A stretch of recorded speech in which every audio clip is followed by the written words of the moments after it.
That's the genius of the engineering that went into this design.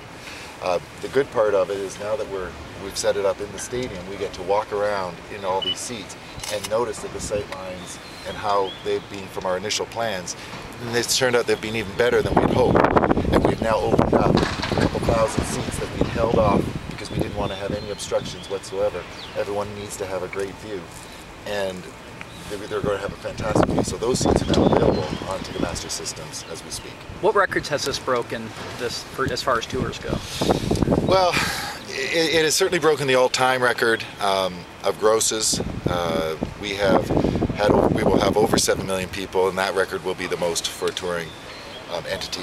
It's the biggest grossing tour of all time. The one we don't really talk about is probably the most expensive tour of all time. But I think that there's a lot of that we've set over 50 stadium records for capacity. We have, there's a lot of records. But I think one of the greatest ones is there's a lot of U2 records. It's the biggest tour that U2, not only is it the biggest tour the industry's ever seen, but U2 has set a whole bunch of standards that they like to do in leading edge for technology, video, sound, lights, crew, logistics. There's a whole bunch of records that we've sort of privately and personally set on this tour as well. What about their set list? What can people expect to hear?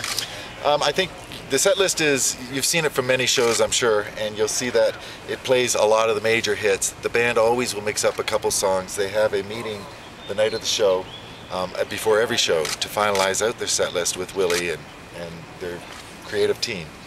And they always add some songs that will be unique to that show, or some parts of the show that are unique to the city. So there's always a very local flavor and a very current flavor for this show that U2 will play for MSU tomorrow night, 2 nights.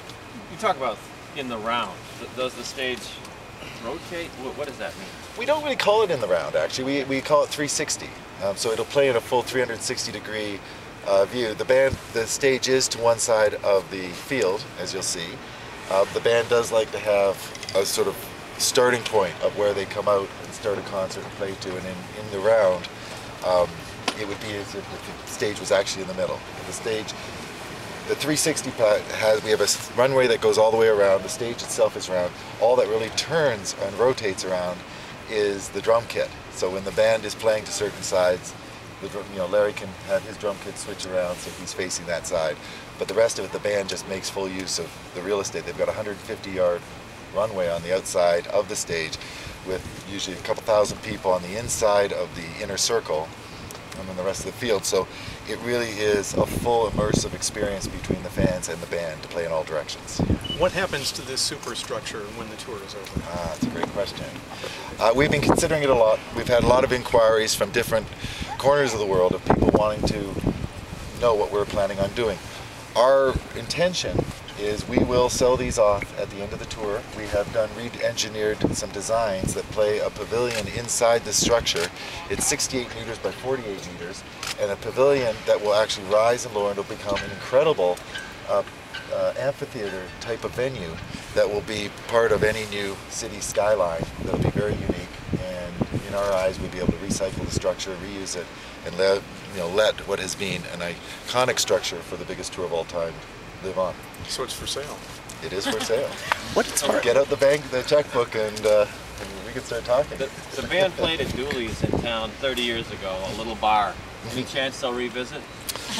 Well, it would be nice to think that they would. That's a romantic idea, but they're in Glastonbury for tonight, and they'll be flying, just coming in after midnight on show day. They're going to be tired.